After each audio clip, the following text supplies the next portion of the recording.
So let's get started talking about our epithelial tumors. You will notice that some parts of this table are more beefy than others, and that's just because depending on the tumor type, our test writers are going to care a lot more about certain characteristics. So I roughly have it broken down into the epidemiology and presentation of the tumors, and then the tumor characteristics, and then some images or histopathology that you might encounter on test day. So let's go ahead and get started by talking about our serous cystadenomas, which tend to be relatively benign, and these are just going to be fluid producing tumors that arise from the epithelium.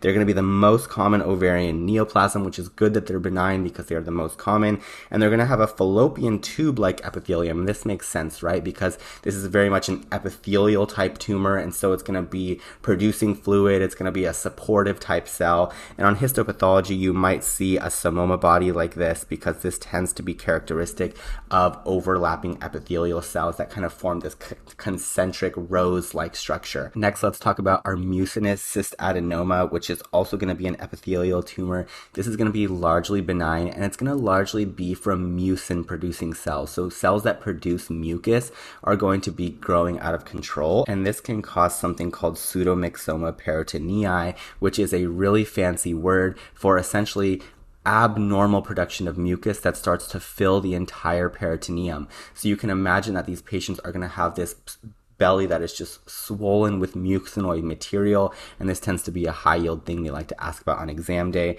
So like I said, this is going to be mucus secreting epithelium. They tend to be large and multiloculated tumors, and if we were to look at the histology here, we would see these characteristic goblet like cells that are going to be producing lots and lots of mucus. Moving on, let's talk about Brenner tumor. They really like to talk about the tumor characteristics here. This is going to be a benign tumor. It's going to have an encapsulated appearance, solid with yellow tan color, and then the highest yield fact here is going to be our coffee bean nuclei on H&E stain. And so if we're to look at these coffee bean nuclei, I'm going to circle one here. It looks just like a coffee bean, like a pink coffee bean, and so that's something that you want to be able to recognize on exam day.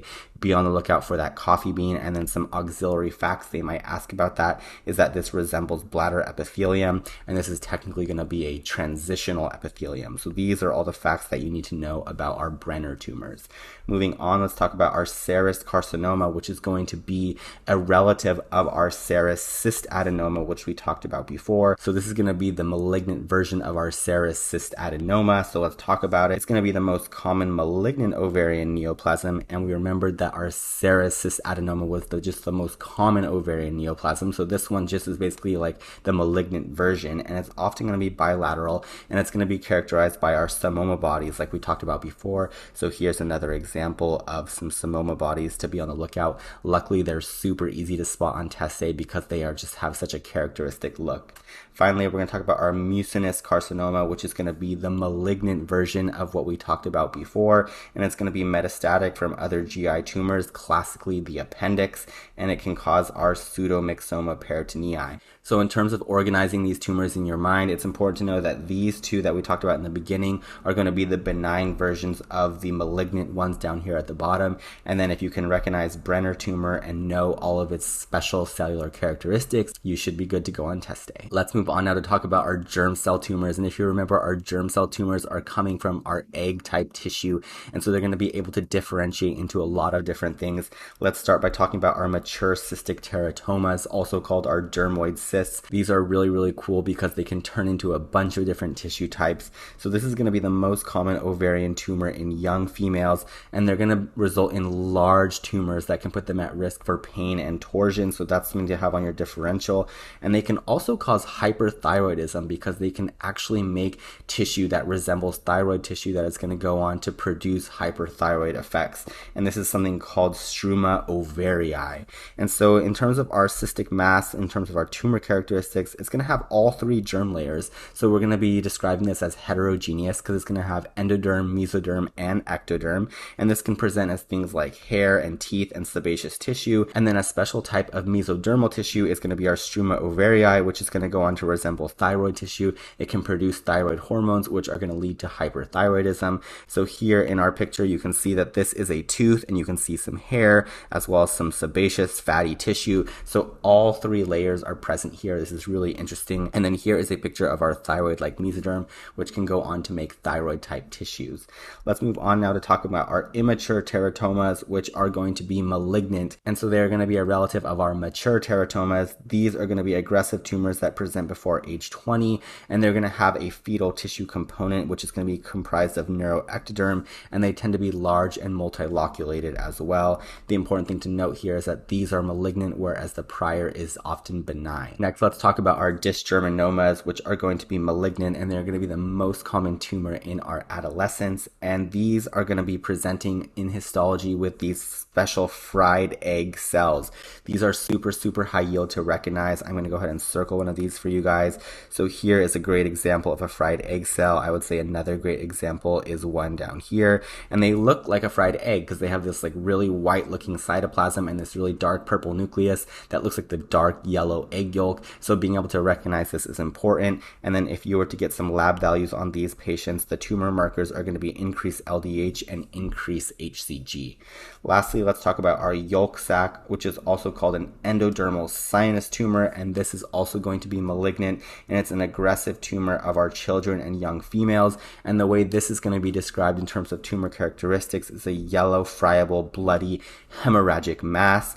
And then, especially with the histology, we're going to be looking for Schiller-Duval bodies, which are often described as having a glomerular pattern. And this glomerular pattern we can look at here is this here that looks like it's part of a glomerular kidney cell. And so that's how they like to describe it in text, as a glomerular pattern, or being able to recognize this image on exam day. And then also we're going to have increased AFP as our tumor marker for this specific tumor. Let's now move on to talking about our sex cord stromal tumors. We're going to start off by talking about fibromas, which are going to be largely benign because they're essentially just clumps of fibroblasts. So they'll be described as spindle-shaped fibroblasts in bundles in terms of the tumor characteristics. And then how you're going to get a patient that presents with this is really what's going to help you land this diagnosis. And it's going to be Meg syndrome. And this is a combination of ovarian fibromas, pleural effusion, and ascites. So you're going to get a patient who presents with this pulling sensation in their groin, and this is from the fibroma. And then they're going to also have complaints related to their lungs and their abdomen, and you're going to like do some imaging or like an x-ray, and you're going to see effusions in these areas, and it's that triad that is going to be characteristic of Meg syndrome. So the fibroma plus the effusions in two places, and this should lead you to catch this diagnosis on test day. Next, let's talk about the thecomas, which are pretty benign, and these are going to be made of our thecal cells. And all you really need to know about this is that it's going to present as abnormal uterine bleeding in a postmenopausal female, and that these are capable of producing estrogen. So you want to be looking for effects of hyperestrogenism in a postmenopausal female, and this is going to be what's causing our abnormal uterine bleeding. And you just need to be able to recognize that this one's commonly going to present with abnormal uterine bleeding. Next, let's talk about our Sertoli-Leydig cell tumors, which are going to be benign, but these are interesting because they heavily produce androgens. So the androgen producing effects here are going to lead to things like virilization and hirsutism. They can cause male pattern baldness because we're producing a lot of estrogen, which can convert into testosterone, and the testosterone can convert into DHT, which we know can lead to balding in our male patients, but this can also happen in our female patients. And it can also cause clitoral enlargement because we know the external genitalia are very sensitive to strong androgens like DHT. So these are two effects you can expect to see in this type of tumor. In terms of characteristics, it's going to be a small tumor. It's going to be described as gray, yellow, or brown in color, and we're going to expect to see a testicular type histology here because these are going to be Sertoli-Leydig type cells. And so you're going to see tubules and cords lined with pink Sertoli cells.